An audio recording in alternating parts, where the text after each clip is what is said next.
Hii ni kwa wanawake ambao waliopata mimba nyingi bila muda wa kurecover au waliojifungua watoto kwa mpigo. Ujue kwamba mwili hutumia calcium nyingi wakati wa ujauzito na kunyonyesha.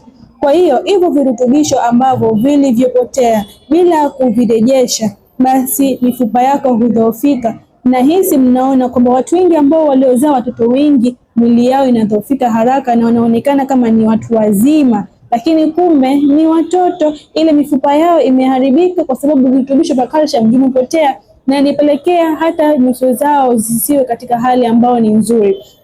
Kwa hiyo ikiwa wewe umezaa watoto wengi, basi ni lazima kwako kutumia virutubisho lishe ambao vitakusaidia kurecover mwili wako. Usipoteze hela zako kwenda hospitali kwa ajili ya kupata dawa za maumivu, haitokusaidia. Rudisha virutubisho kwa kutumia supplement ambazo zitarudisha hiyo virutubisho ulipotea. Karibu niweze kukusaidia.